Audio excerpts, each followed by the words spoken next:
Hi, very nice to meet you. Nice to meet you. My name is Laura Montoya. I am one of the founders for the LatinX AI organization, an LXAI Institute. I'm really glad that you were able to join us for this interview today. Would you please introduce yourself for our audience? Yes, definitely. My name is Alexander Rodríguez. I am an assistant professor at the University of Michigan, and I just joined here. I was a PhD student until a few months ago at Georgia Tech. And my work is in AI for public health and also AI for science. Wonderful. Thank you. That's quite an amazing background that you have. So we're going to get into a few basics just to get to know you as well as a deep dive into your research and to find out about what you're working on also moving forward into the future here at U of M and what you would like to see essentially grow your research into. So first, what got you interested in the field of artificial intelligence and computer science? How did you get to that space? Yes, I'm happy to share that. So when I was an undergrad, I was studying robotics. And I didn't mention that, but I am originally from Peru. So I studied my undergrad back in Peru. I studied robotics at the National University of Engineering.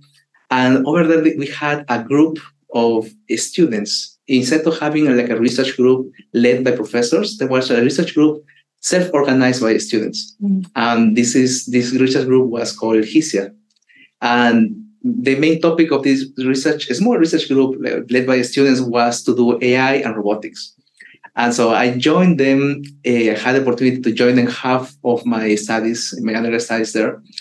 And I got involved in the projects there. I was very amazed about the ideas of automatically learning from your environment. And so I entered into a project on AI and robotics. That was the first kind of experience of myself in AI.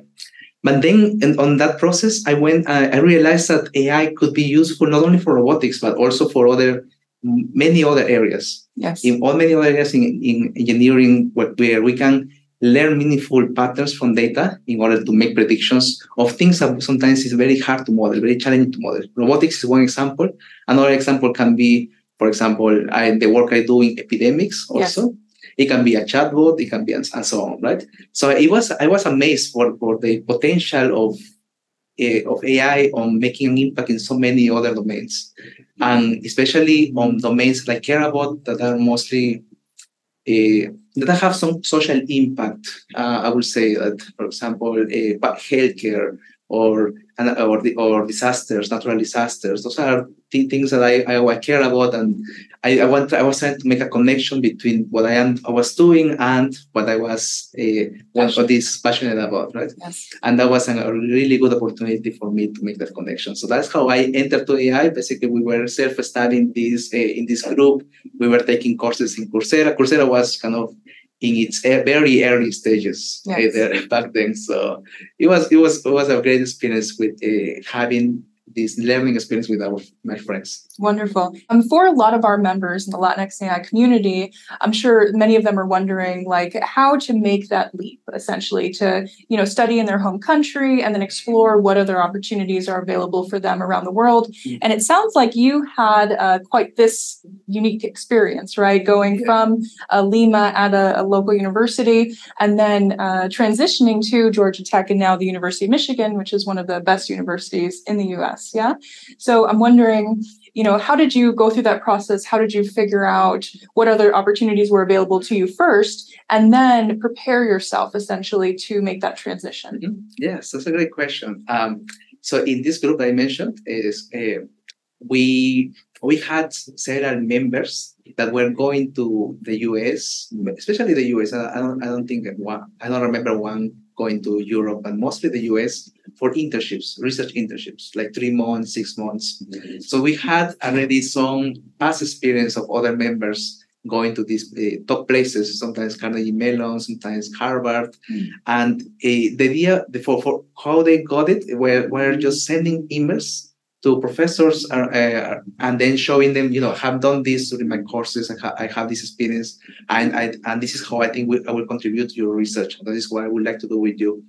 And they were able to connect and then go there. That was amazing. And that was in my university. I think that was the only, or maybe among the very few groups that were doing this kind of connection.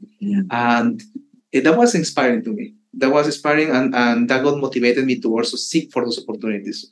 So I was getting that in the process of getting prepared in order to do this connection. Yes. But on the way, some other opportunity appeared. There was an opportunity of a scholarship that was being financed by oil company or oil and gas company back in the country, home country. Yes. And that scholarship was for going 1 year to the University of Oklahoma in the US. For basically everything was paid. So I participated along with some other classmates and friends, and I was lucky to be selected. And then from there, what I did is just go there, and I didn't have many expectations, but I knew that I wanted to do research. Yes. So what I did the first semester I arrived is find research opportunities. We'll find what other professors are doing, who are, if they have any recruitment advertisement and so on, right? So I tried to contact several of them, and I was fortunate to have some responses, and then I interviewed with them, and then I joined some research projects. Great. So that is how I started, and I had this 1 year there. I mean, I was very fortunate to have that 1 year, and also at the end of this 1 year, one professor, he told me, if you are interested in pursuing grad school, please call me. Wonderful. And then basically I can finance you for your grad studies. That's great. That must have been an amazing opportunity. Yes. Yes. And what was it like being in a place that's so different potentially from your home country, and the language and the weather and the culture? How did you find that personally, that transition? Yeah, that was challenging. The first time that I came to the US, I thought my English was decent, but it was not actually. When I was participating in I like participating in classes. I like asking questions, but my English was very bad. And every time I was raising my hand and asking something, the professor would not understand me. So, but at least the other students that were, in my neighbors in the classroom, they would understand a little bit, and they would help me to explain that. So that was kind of my experience. Like, it was hard for me to language at the beginning, but I think I didn't, that didn't stop me. I think I just pushed forward. I just figure out ways in order to move forward. And even that professor that never understood me, in class, at the end of the semester, he told me if I wanted to do research with him, because I was doing a good job in my homeworks. Yes. I was doing, for example, it was a class, and I was using a software that was more sophisticated than the required software. So he saw that he thought that was a very good thing, and he wanted me to join his group. So I think that was one part, right? The English is definitely one. The language is definitely a barrier for many like me. And also maybe getting used to the culture here. Right? At the beginning, maybe it was a bit shocking because you don't have many friends. Yes. You don't have people from your own culture. But little by little, I got used to hang out with people from many other cultures, right? And now I am feeling very, very happy with my social life. Unfortunately, maybe here at the University of Michigan, we don't have that many Latinos, or even Peruvians are really even fewer. Yes. But I can still, I can enjoy also being with other cultures. Yes. For example, my partner, my current girlfriend, she's Chinese, and that's wonderful. I like that exchange of cultures, for example. Yes. So I got used to it, and I think that is something that sometimes people have difficulties. But I think if you are open to explore, open to understand other cultures, I think this can maybe lead to some good things, right? Wonderful. That's great. Yeah. And one of my other questions was going to be, were you able to find a community of other Latinos, even if they were from a different country, at your university, or maybe in the local city that you were living in? Yeah. So when I was in Oklahoma, I found a very nice community of Latinos. Great.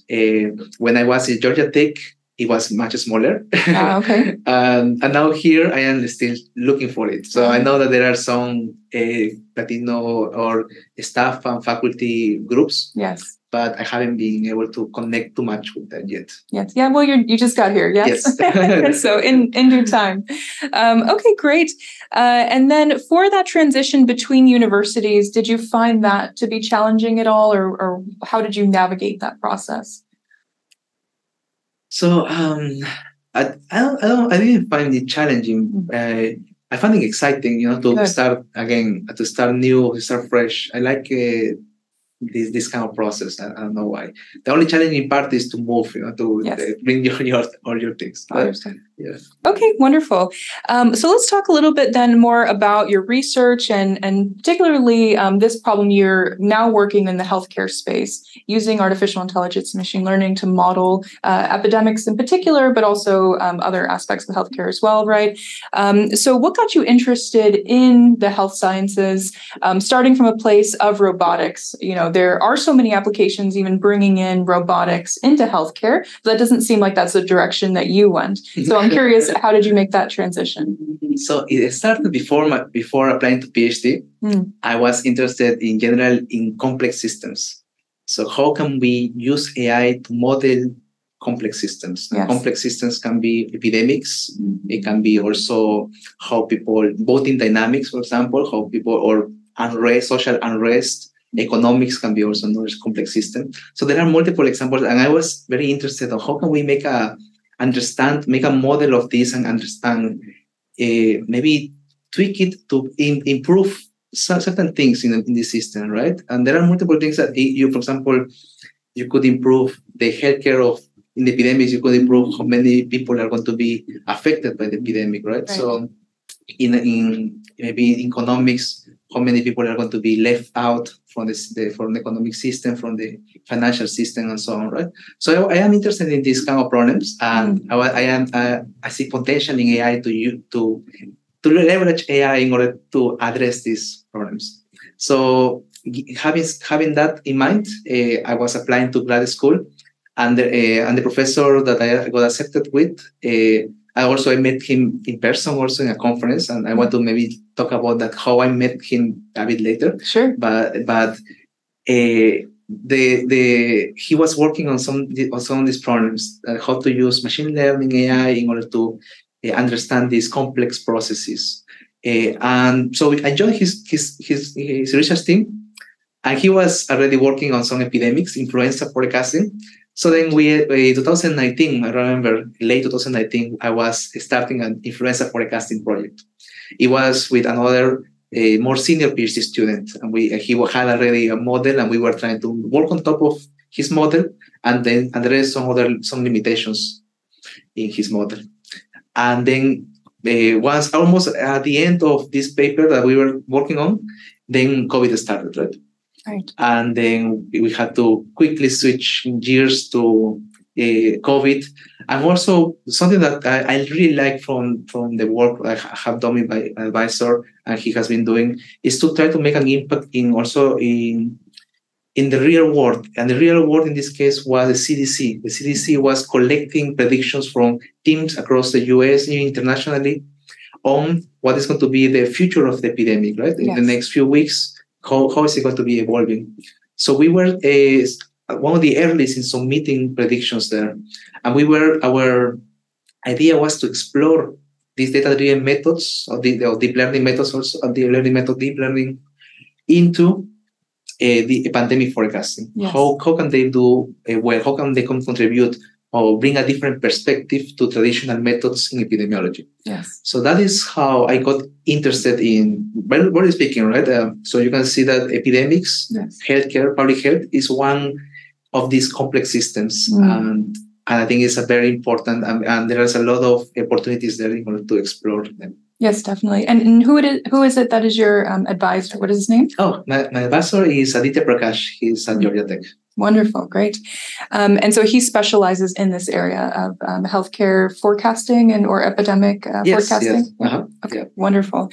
So let's talk a little bit about the technical aspects of your research as well. So could you elaborate on the data-driven methodologies discussed in the paper that you published for epidemic forecasting, and how do these methodologies compare with traditional epidemiologic models? Yeah. So in traditional epidemiology, we have models based on differential equations. For example, of you can think of, let's say you have three boxes, let's say, and they are connected. They are basically representing, each box represents the health status of a person. Yes. So today maybe you are healthy. Yes. But if you enter in contact with an infectious person, you might get infected as well, right? Right. So you will be in the box of healthy people, and then you will be moved to infectious people if you get infected, right? And then after a few days, you will get recovered. So you will move to another box that is called recovered.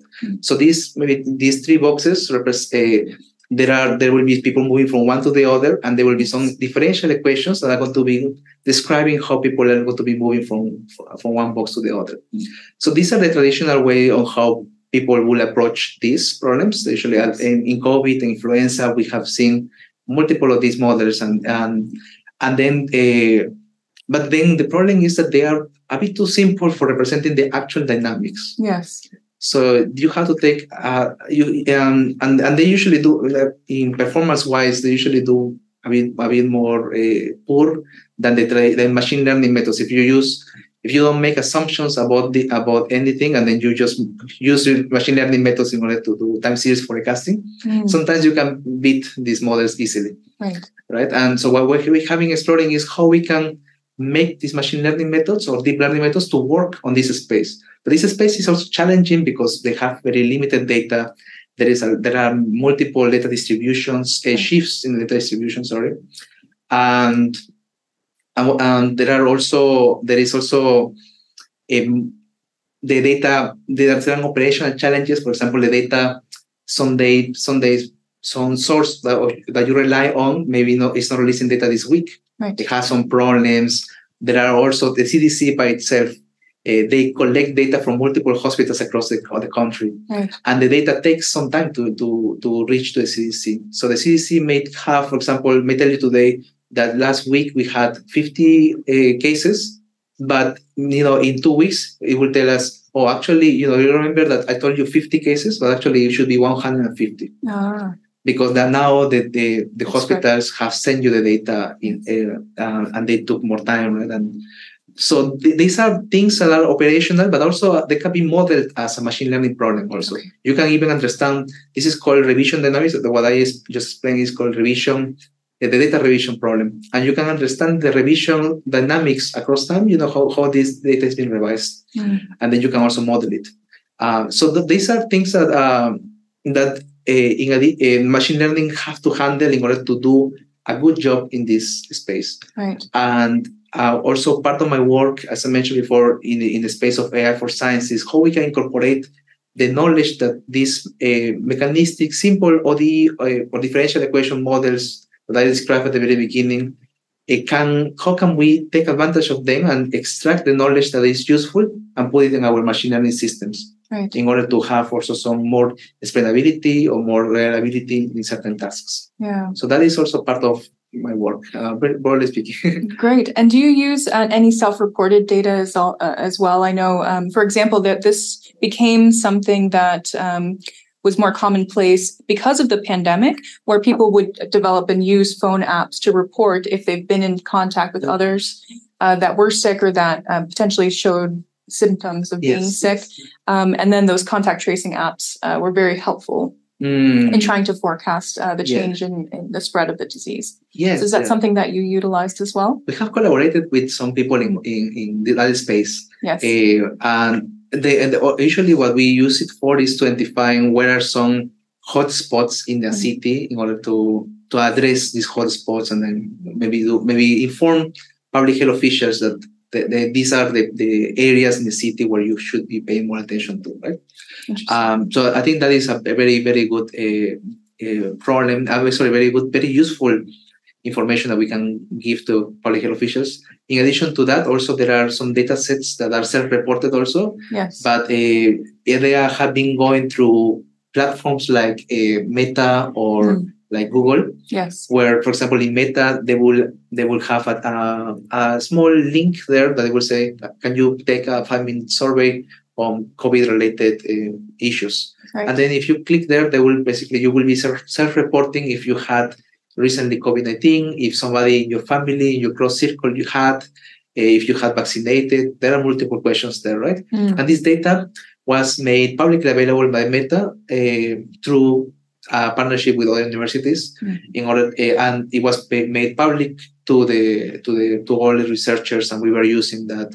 Also have collaborations with Google also, and in our collaboration with Google also, similarly, instead of asking people what they're doing, basically just maybe whatever they are searching, when they are searching about a symptom-related query in Google, you can also Google captures that, anonymizes it, and also applies some differential privacy in order to make sure that they will be known. Yeah, exactly. And then we can use it in order to make our predictions as well. Also. So that is our examples of self-reported data. Yeah. And it almost reminded me when you were describing earlier how you use a differential equation to map essentially the spread from the three different boxes, right? If a person is healthy, once they become sick, and once they're recovered, it made me think of like Schrodinger's cat, right? And more of like a quantum computing problem, right? Because a person may not know if they've come into contact with someone else who has been sick, right? And their body might be just going through the process of fighting off the initial, disease and the bacterium or virus. And so I'm curious if you've looked at that aspect at all, essentially of how quickly or what the likelihood is, right, between that spectrum of healthiness to being sick or actually having the full-on implications of the virus. Is that something you've looked at all yet or plan to look at? Yeah, that's a great question. In our models, yes, we do consider some of it, but not very sophisticated. There are other, for example, in my advisors research group, there are other students that have looked more in detail on this. For example, you can be symptomatic, you can be asymptomatic, you can be reported and reported, and there are multiple variations that, as you said, that can be incorporated into the model. The challenge maybe with that, once you incorporate them, is that you don't have data in order for each of these. Yeah. So they are basically you add more complexity to your model, but then you don't have data in order to learn. Or to support your findings. Support your findings. Yes, exactly. Right. Yeah. But I really like the idea, the analogy with quantum, with the Schrodinger's cat, right? So it's very, very nice analogy. I haven't heard of that one. Okay, good. I just thought of it. So I think similarly when the way in which you think about quantum computing using a light switch, right, where traditionally with computer science and a logic gate, it's either like on or off, right? Or 0 and 1. Yes. But in quantum, it's like it could be every possible position within, a linear scale or a non-linear scale even sometimes. So I imagine that what's actually happening in the human body is probably a similar process, right? That's taking place. Anyway, that's no, very, very thoughtful. I would think about it. Yeah, great. Future potential research. So going back to the work that you did publish, so in this paper you discussed the use of statistical and deep learning models for epidemic forecasting. Can you explain specifically how you train these models and what kinds of data they require? I know we went into that a little bit already, but what are the specific types of data?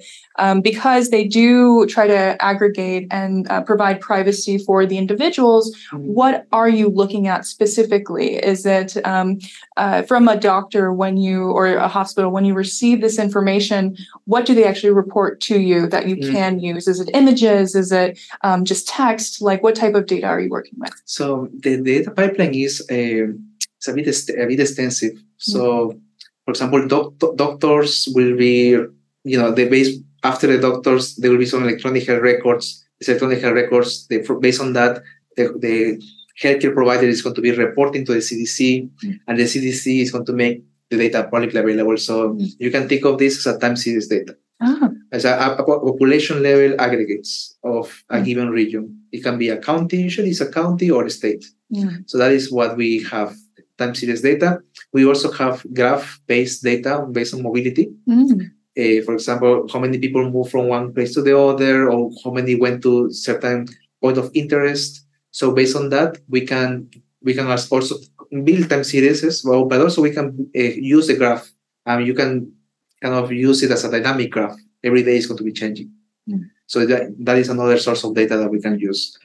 You can also use text, but I think that what the problem is that there are some privacy considerations and we don't have access to the raw data of for example, tweets and so on, right? So, or Google, for example, they have access to the raw data, but what they are doing is processing the data, as I mentioned before, anonymizing, making differentiably private, and then they are making it publicly available. So the publicly available data is the one that we use. Right. So now, then we avoid some risks there. So that is the process. So you can think of multiple modalities of data, maybe time series, graph. You could also incorporate also other ones, but we haven't explored that yet.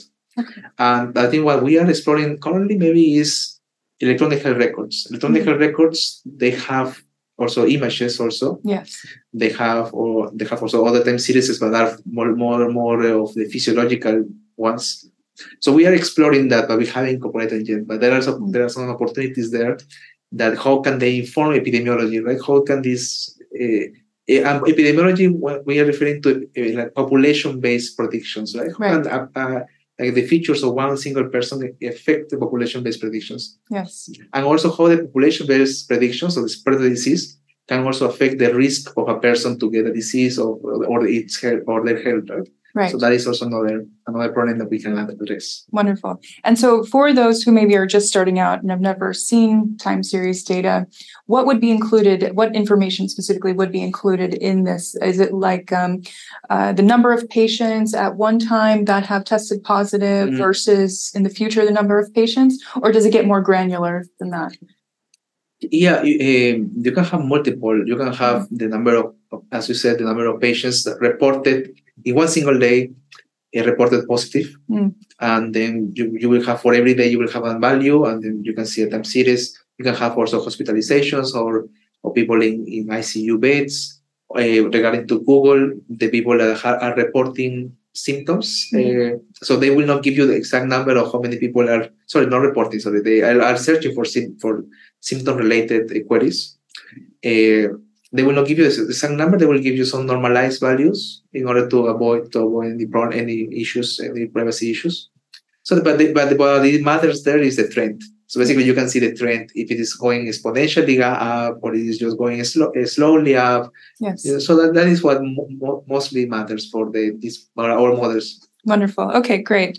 So looking at the trends overall, and can you delve into the hybrid models that were mentioned in your paper? So in particular, how do they blend the domain knowledge from the mechanistic models and statistical and deep learning approaches that you use? Yes, great. Yeah. So as I mentioned before, we have this box-like model. It is properly if we properly refer to it, it will be an ODE, an ordinary differential equation. So what we are exploiting is some work in the space of physics-informed neural networks, where we have a connection of a neural network with these ODE-based models of PDEs also, and then we are solving the ODEs of PDEs with these neural networks. So basically, given some data, some initial conditions, you can solve the full ODE with a neural network. But this solution is not enough for forecasting. You have to do even more. You have to incorporate, for example, auxiliary sources of data that are going to be informative about the future. And when you are solving this problem, usually you don't include these data sources. Or you have to also incorporate other neural architectures that are more appropriate for handling time series data. Usually physics-informed neural networks, they work with feed-forward networks that they don't have any recurrences.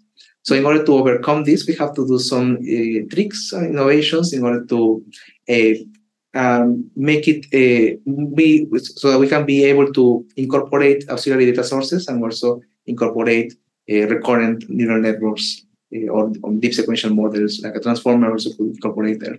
So we have to do some tricks in order to do that. And that is we have one paper on that. Wonderful. Another paper that we have on this same topic of bringing domain expert knowledge into machine learning or connecting it with it is on the space of agent-based models. In agent-based models, I'm not sure if you're familiar with, but also for the audience, yes. agent-based models are kind of you can think of these video games that are like Sims, yes, where you can see every person interacting with other person in a city and they are moving. So basically, it's a simulation of a city, right? Yes. So then, this simulation, you can also simulate the spread of the diseases. Right. You can put I have these many people that are infected, and I have a million of agents that are going to be going through the city. They'll be connecting every day. And based on data, also based on mobility data, you can make some realistic connections between the agents. Yes. And then you can simulate how it's going to happen, right? And there are some functions that are given by domain experts that are going to be governing the transmission of disease. For example, if I meet with you, there will be a formula that will tell us how likely is that if I am infected, how likely is that you will be infected also. Right. So those are already domain knowledge that we have about the transmission of the disease and also about the progression of the disease. You can have there are some certain probabilities that if whether you are going to go maybe to recover, or you're going to be hospitalized. So there are some again some more sophisticated boxes or ODEs that you can put there. So that is another piece of expert knowledge there, right? So we have a simulation with a lot of expert knowledge and also a very detailed, a lot of demographics. And based on what we are doing is kind of taking that piece of that body of work and thinking how we can be connected with machine learning, with current machine learning systems, deep learning systems that they are based on connecting neural networks, having some backpropagation, right. And there are some requirements of that, right? First, they have to have some operations over tensors, and these systems usually they are not they program like that. They are usually programmed based on each of the agents. You will have agent A, agent B, and they will be interacting, right? Right. But what we are proposing is reformulate these interactions, having it as operations over tensors. You can think of a tensor of 1 million size. For each agent, for each person in the population, you will have one single slot, tracking what is the disease stage or the health status of that person, and then you will do some operations based on the interactions on the graph on the contact networks. And in addition to that, also you will put this. Also another requirement that we want to bring in order to connect it with machine learning is to have differentiable operations. These differentiable operations allow us to now put neural networks wherever we want and train the neural networks along with the simulator. The simulator is going to be fully specified already, but we can put a neural network before the simulator. That's going to give us some of the parameters that are going to enter to the simulator. Then these parameters are going to be used in the simulation for multiple days, and we are going to have results at the end of simulation. Some epidemic curves. Yes. We have data for some of those epidemic curves, and we can calculate a loss function. We can do propagation all the way to a neural network. So that is one kind of work that we are doing. How we can connect these neural networks with these simulators and complement each other. Wonderful. Yeah. And that also reminded me of some background knowledge I have of evolutionary algorithms, but I imagine that would be better used to track as a specific virus or disease mutates over time and how that might affect the spread. Have you looked into any simulations with those yet? It's a great point. There is a body of work called genomic epidemiology, which looks into how the viruses evolve. There are genomic variations in the viruses and how they evolve. And based on samples across the population, on samples from the genomics of the virus, you can also reconstruct what was the path, the most likely path of infection. And then you can basically, why is it useful? Because you can now discover what are the missing links. And those missing links, sometimes they are very important, or missing nodes, because those can be super spreaders, maybe, right? Right. So those are important. So definitely there are some there are some people thinking about that, and I also interested in connecting my work with this genomic dynamics work. Right, and I imagine that it will also help to yield ideas for how to treat and potentially cure some of these viruses? I know usually viruses can't be cured, but prevent maybe some of these viruses or diseases from spreading, yes? Yes. You can take some actions there. If you identify, as I mentioned, a super spreader, then you can quickly identify it. And then also identify some variants of concern. Like in the development of the vaccines that are also. Yes. Yeah, okay. And but your work has not approached any of those vaccine development yet, right? In vaccine development, we have done a little bit, but mainly analyzing some policies. For example, what if you maybe so if you change the effectivity of the vaccine, so imagine that we have a new pandemic and we have to develop a vaccine, but while we are developing the vaccine, we are uncertain about the real effectivity of the vaccine. Right. So we can also, with these models that I introduced, mainly with the simulation-based models, we can test for multiple types of or levels of effectiveness what are going to be the likely outcomes. And then we can also, based on this, also we can kind of strategize some policies that we could do, actions we could take for the public health officials or personnel.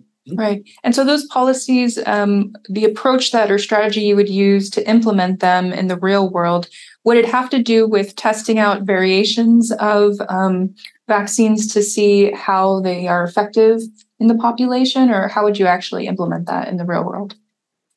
Yeah, exactly. That is the purpose. Basically, you can test different vaccines, the characteristics. Each vaccine is going to have some reduction in the transmissibility and some reduction in the mortality. Right. So then, based on that, you can put it into your simulator and then fully see what will happen, right? So, and maybe you can want to do some combination of two vaccines, the deployment of two vaccines. Right? Or you want to decide in which vaccine I should invest more, right? Based on also some logistical constraints. So there are multiple. It's very complex problem, right? Yes. So it is definitely. But I'm not trying to say that I am working on everything. Right. But I think a little bit of everything. There is a very complex problem, and I think there are. I think that is why it's exciting, because it is very hard problem, and we have made some progress, and I think. There is a lot of things to do more, right? Genomics, electronic health records, and so on. Right, definitely. Okay, great. And then, so what kind of evaluation metrics do you use to assess the performance of the forecasting models that you've discussed and particularly published on? So we are using the ones that the CDC uses. The CDC, as I briefly mentioned, they have some collaborative efforts in order to bring together multiple teams across the country and collect some predictions. Then the CDC, what they do is basically every week they will collect some predictions. Let's say it used to be every Monday. Every Monday when we collect, now is Wednesday. Now they'll change it, but let's say every Monday they collect predictions, and then they will do it for 1-2 years, and then they will see, okay, how well did the models do on real-time predictions. That's the challenge, right? Real-time predictions. How well, because it is different if you do some retrospective predictions, but actually, for example, I mentioned that there is a revision in the data. So a lot of people, what they do when they are doing retrospective prediction is just use the data that has already been clean, right? It's already clean, it's already without any missing data. So then they are making the predictions, and that is not assessing the real world performance of the models. But the CDC is interested in assessing the real world performance. That's why it's asking every single week, make a prediction. And then by using that, then you can clearly see also that clearly see what are the patterns also on these models and so on. But going back to your question, we are using some metrics like, for example, root mean square error, typical time series forecasting metrics. But more importantly, I think is the CDC is very interested in a certain codification. In that the predictions, you don't only give one value in the future, but you give a distribution of what is the distribution of that prediction or that point estimate. And that is something that the CDC has been emphasizing constantly, and bringing this probabilistic metrics. So basically, from RMSE, you can start with that, but maybe you have to move to probabilistic metrics that the CDC has. The CDC and also other researchers have been exploring, developing, and we are using those, for example, right? Wonderful. That is also a very important problem, I think. And maybe also to finish this response, so it's not the only way to just participate, to evaluate your models to participate in these challenges. There are now some APIs, some tools that allow you to download the data as it was released, as it was when it was released. Oh. So there are some data repositories available online, so you can also use it and emulate what it will have been in real time, right? How you will have performed in real time. And are those available on the CDC's website, or is there another source to find those? So that one is from the Delphi group at Carnegie Mellon. Okay. Yeah, but in the Delphi group, they work very closely with the CDC. So how about here at the University of Michigan? Do you have a direct relationship with the CDC? Yes, actually, we have one very large funding from the CDC. This effort has been led by the School of Public Health, and we have been collaborating with them into putting some of our AI tools into the pipeline of real public health officials at the state of Michigan. So we are really looking forward to this opportunity to collaborate more with them. Now that the project is going to start soon, it's a very big grant. It's for over 5 years, and this grant is part of an effort from the CDC to create some centers of outbreak analytics across the country. So there will be around, as far as I know, 10 around that number of centers of outbreak analytics across the whole US. That's wonderful. So it'll be a collaboration between this university as well as others then with the CDC. It will be I think the only university is University of Michigan. Oh. But we are collaborating with the Department of Public Health, local Department of Public Health. Wonderful. That's great. Okay. And so going more into the machine learning models that you used, so how do the machine learning models in the paper that you published handle challenges posed by non-stationary and potentially noisy data that's inherent in epidemic forecasting? Yeah, that's a great question. So one of our approaches is to take advantage of these other ODE-based models or the simulation models in order to overcome these data distribution shifts. So I think that is one of our proposals in order to address this problem. Another one is also take advantage of what happened in other countries. So there are certain maybe not delay, but anticipation that you can use from one variant, for example, impacting another country and other locations, and then going to your communities. So you can also transfer some of what you have learned in the other community and bring it to your community. Right. So that is another way also to help you address this problem. That's wonderful. Okay. And could you discuss any novel machine learning algorithms or techniques that were introduced in your paper that you published? Yes. So we have, maybe I can talk about 2 or 3 of them. So as I mentioned, we have this data revisions problem. So we introduced a method in order to learn the data revisions based on recurrent neural networks. And also we took advantage of similarity between these revisions. We constructed a graph. So we have a recurrent neural network and also a graph neural network that is going to take advantage of the similarities among these data revision sequences. Mm-hmm. So that is one paper that we have published in ICLR. Mm-hmm. And another paper that we have, as I mentioned before, we have this ODE-based model. We are transferring some relevant knowledge from this ODE to a neural network. That is a paper that was published in LXAI, the Conference on Artificial Intelligence. And then we have another paper that I mentioned about the simulation, the simulation, agent-based model simulation with machine learning that was published in AMAS, which is a multi-agent systems conference.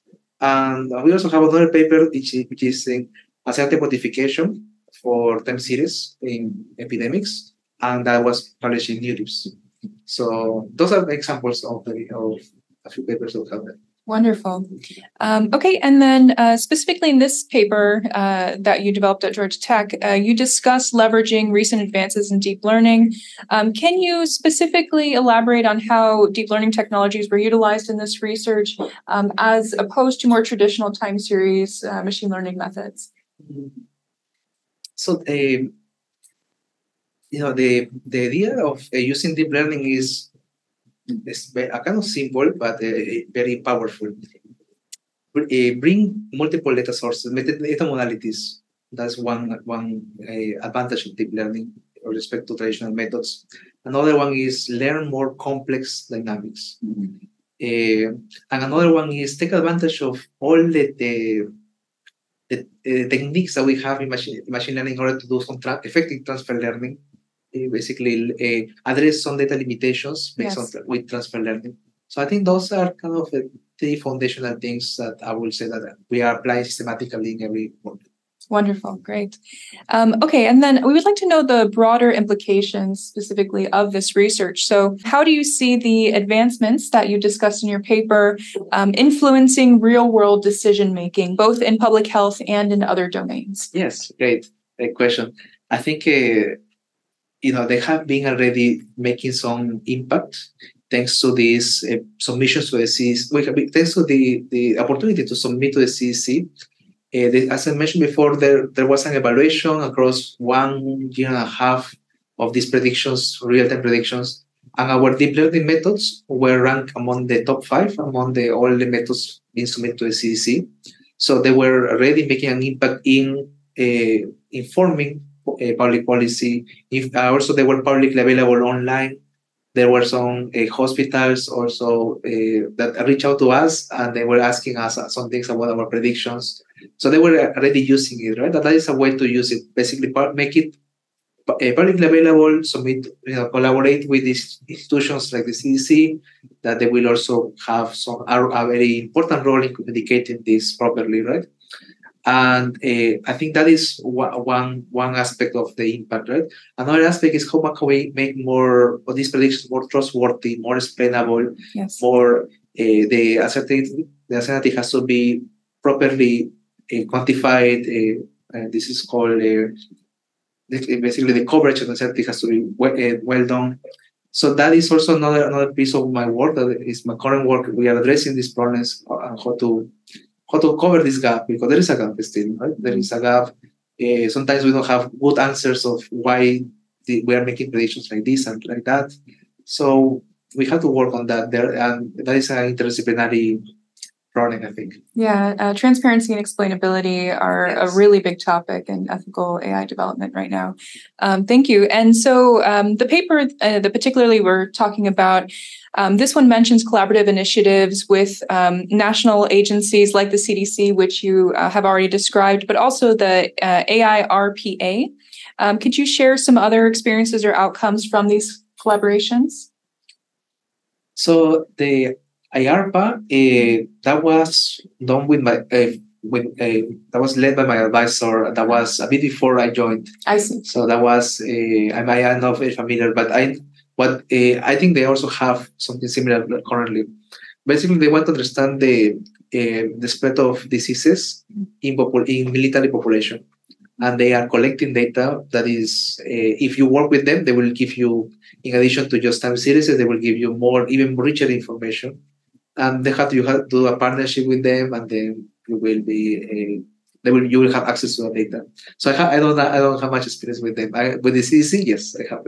Okay, and I'm not even really familiar with the IARPA organization. So maybe you can describe also for the audience, what is that agency and what do they normally do and for research? Okay, yeah, I also new to the agency. Oh, okay, so, but I can tell you what maybe I am wrong, but I think as far as I know, IARPA is working.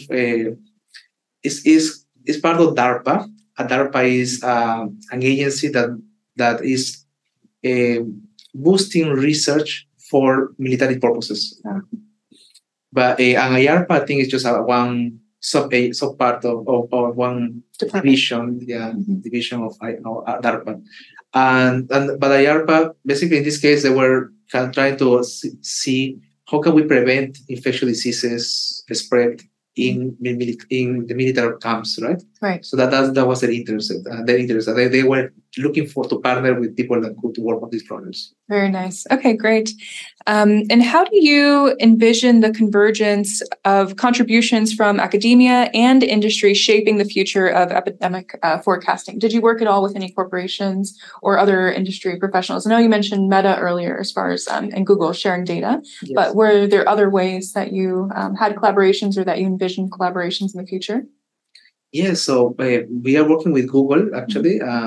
With Google, we are also, they have it's very nice that they have a team that is focused on public and environmental health. So they have, the bigger group is Google Health. Google Health belongs to Google Research. And in Google Health, they have this team of public and environmental health.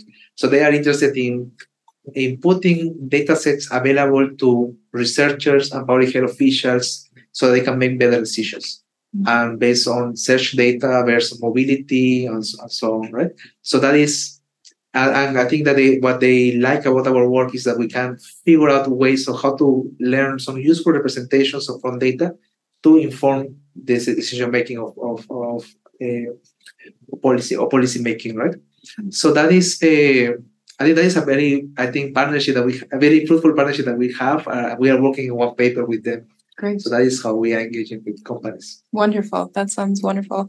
And then also in your paper, you discuss real-time deployment challenges. Could you share some insights on how these challenges might be mitigated? So as I mentioned before, we have the data revisions is a real-world deployment challenge. Yes. There are other ones that are missing data. There's other ones that are anomalies. For example, suddenly you have the time series, and then there is a spike, large spike out of nowhere. And then when you go to the sources of data, then they say, oh, we don't know either. And then you have to go to the State Department or the Public Health State Department and ask them. And then they will tell you, oh, it's because we found some records of some hospitalizations or deaths that we didn't count anywhere. They were counted in one corner. Then we found them, and then we had to just add them in one single day. And then basically it's not like everything happened one day. It's like they should have been distributed across time. Yes. It's just that they don't know how to distribute it. That's why they put it in one single day. So how do you handle that? That is a challenging problem. There are some approaches you can make assumptions. Okay, maybe this might have come from this period of time, and then probably we can add to every single day with a little bit of it. So that is those are assumptions that you will have to work more closely with. But the people are collecting the data, right? Right. And then, but I think there are maybe some patterns there that we could take advantage for which machine learning could be useful. So I think that is an unexplored problem. But one example from my work, how we can address this is this data revision dynamics paper. Wonderful. Great. And then what are some open problems in epidemic forecasting that you think deserve more attention from the research community right now? Okay.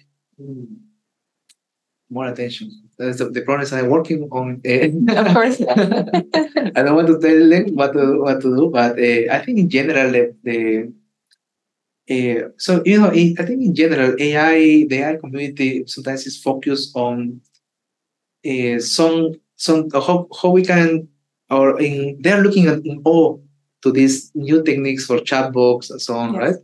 And they are just finding ways to how to apply it. But I think that there are other problems that are like these, for example, where we cannot have a chatbot thinking for us, right? Because because we have real people being affected by the decisions of these systems, right? So we have to think differently, right? We have to think about the trustworthiness from different angles, I think. And I think that in general, I think that the AI community maybe should put a bit more thought on these problems, on the problems where there are some critical decision making to be done. Right, real social impact, yes, and environmental problems as well, yes? Yes, correct. So how do you see the field of epidemic forecasting evolving with continuous advancements in AI and machine learning? Like if you were to take a 5 or 10 year view, where do you think the field's going to go? So I am excited about what can be done in AI for science. Yes. I think that bringing more domain knowledge there are multiple questions in machine learning about causality, for example. You may have heard of causal machine learning. Yes. So I think that is a very interesting area where we can bring together, the very old systems that are based on symbolic representations, bring it back and then see how we can take advantage of them in order to have more explanations of causality, more sound conclusions, and also in general also more reliable systems. So we could actually rely our lives on them, right? So I think that is something that I am very excited about in AI for science space. I think that the NSF has recognized this as also a priority. Yes. They are investing money on that, and on how we can discover new equations, new molecules. You can discover multiple things, right, or new drugs. So there are very interesting advances that are going to come from that space, I think. Wonderful. Yes. And then, so more specifically on our interactions in the future, I know that you're pretty new to the Latinx and AI community as well, but you will be joining us at the Neural Information Processing Systems Conference at our upcoming research workshop, which is very exciting, as a keynote speaker to talk about some of this work as well as potentially your future work as well.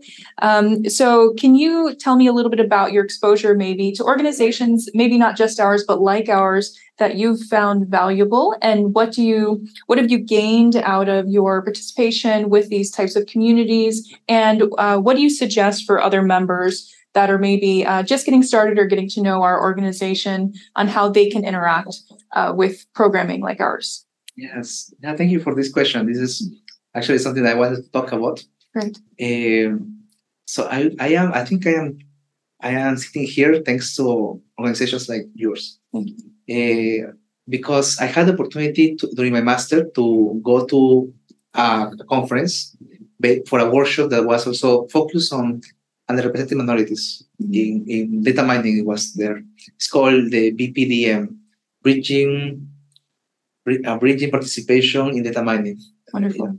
So that one was I think that was around 7 years ago. And thanks to this opportunity for me going to this workshop and also attending to the conference, I was able to connect with my advisor later, right, for a PhD. Yes. So I think those are very valuable opportunities. I think I will encourage the viewers to take advantage of them, right? To go to this conference workshop with a purpose of trying to see how this can advance towards my goals, my dreams, right? In my case, it was to find a PhD position because I really like research. Yes. So I wanted to pursue that path. Maybe for the case of the viewers, it can be different, right? But I think that those are very good opportunities. And what I did in my specific case was to send emails to professors that I knew that they were going to come. So basically, I just went to the other workshops or the conference accepted papers, and they just look who are coming or who might be coming, and then sending an email asking them if but also they will align with my interest, right? And then sending an email, and then that worked out. And then I sent maybe probably 15 emails. 4 of them replied to me, or 5. I met with 3 of them or 4 of them, and then one worked out.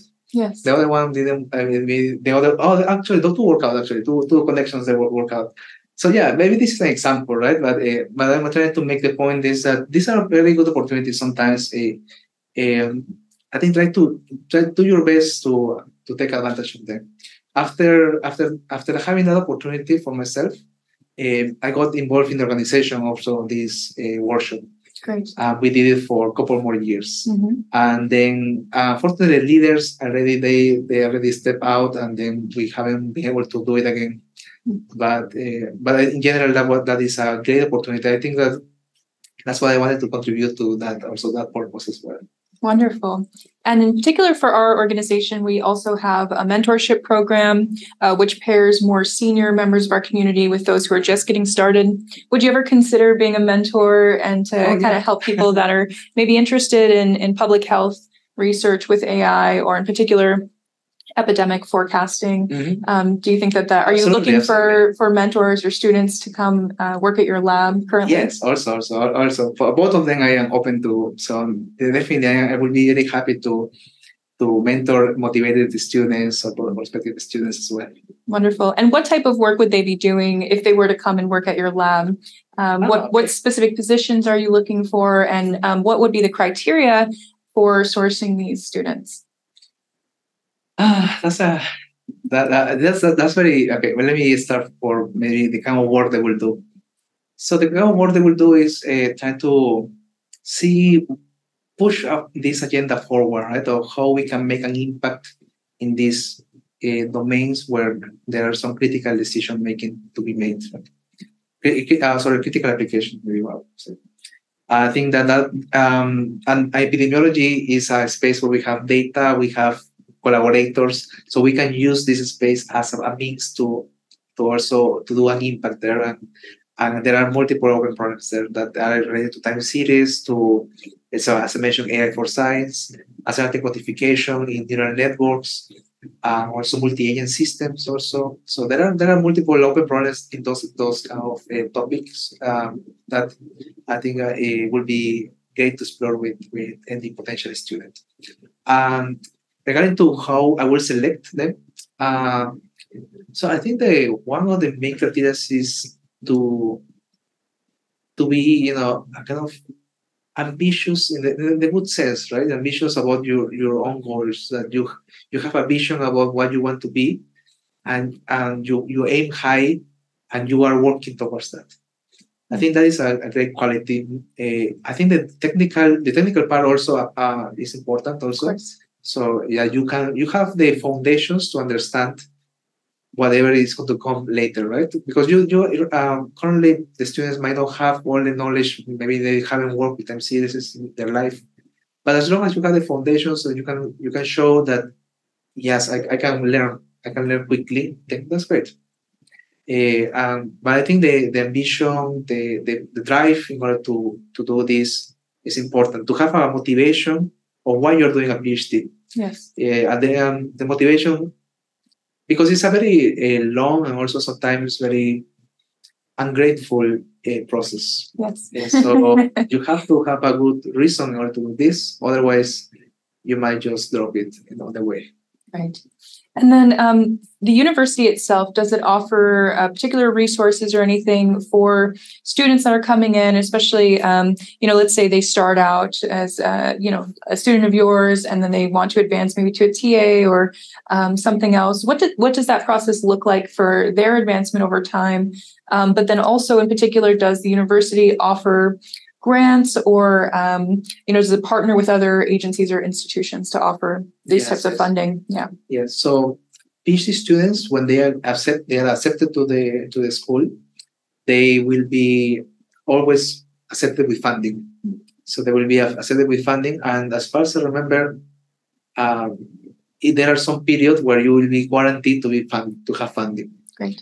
So then if you're working with a professor, like for example, in my case, I will be responsible to search for funding for that student, right? Okay. So then they don't have to worry about that. So then they will have to do sometimes some TAs also, but the majority of time they will do some RA. And TA, and if you're not familiar with this terminology, TA is teaching assistant. Basically, just help the instructor in the class.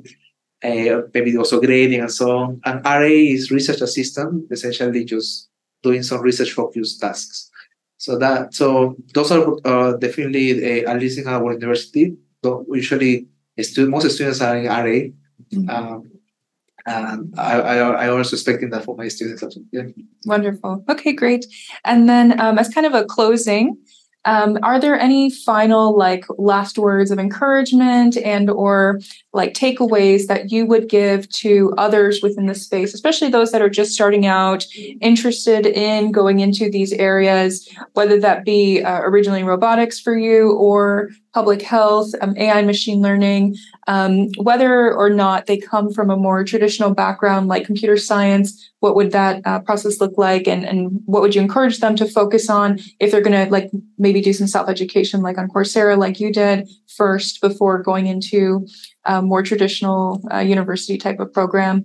And outside of just the educational aspect, personally, what other words of encouragement or advice do you have for them for their future? Yes. Let me start with the educational aspect, which is, I would say that they don't get overwhelmed with all the advances that there are in the AI space. There are too many things to keep up. There are a lot of things that are just repeated, or some applications of this or that. So there are some foundation knowledge that, for example, maybe you take a proper course, and then they will teach you some foundational knowledge that usually they are taking, these all the new techniques are drawing ideas from them. They are just building new, more sophisticated techniques, maybe. But the underlying idea is kind of the same, kind of repeat it again until we do it well better. So I think maybe first don't get overwhelmed, and then learn your foundations well, learn your programming well, also how to train and deploy these models. There are a lot of tricks in order to make them work. So also learn that. I think that is important to do, and also try to see yourself not only with the current technologies, but also what is coming next, right? Try to have a vision, a forward-looking vision of what is coming next. How, if you're interested in research, then see where are the gaps. Be more critical about AI, because our AI systems currently, even though now they are much more robust than before, but they are still brittle in comparison with our humans. Right. So be critical. Look out for the gaps. Those are going to lead you to interesting questions. Those are going to be leading you also to if you're searching for positions in academia or in industry. Those are going to be interesting projects that you can take a leverage for any interview or a career advance that you will do in the future. That would be my advice on the educational part. And in the personal part, I would say maybe reiterate that it is, just aim high. I think believe on yourself. I think sometimes in our countries, it's not very common to go to the US or to abroad, and then look into or work in technology companies, like big companies, or dream or becoming a professor. It is understandable because we don't have role models from our communities on that. So, but I noticed something from the communities, in other communities in other countries. In India, in China, it is so common for them. And it is not that they are much smarter than us, even though I would say they have a more strict preparation than us sometimes. Yes. But it's not that they are so smarter than us. I would say that in my university, my home university in Peru, there are people that are much smarter than me, but they maybe didn't have the vision of, maybe they wanted to go there, right? Wanted to do a PhD and so on, right? So they just thought that the vision for their own lives, maybe that was stay in Peru, work in a secure job, which is also good. I think it's a great path. But they had, but some of them, by talking to them, some of them they were looking to maybe see opportunities abroad. Yes. But they were not looking enough. They gave up quickly, I think. They just said, "Oh, maybe it's too hard. Maybe I am learning the English, but yeah, I think I'm struggling too much." And then they dropped that idea, right? Right. So, and that is also part of. As going back to the role models, that's also because we don't have role models. We think that it's too hard. Right. But indeed, it is hard, but it is not that hard as we think sometimes. Right.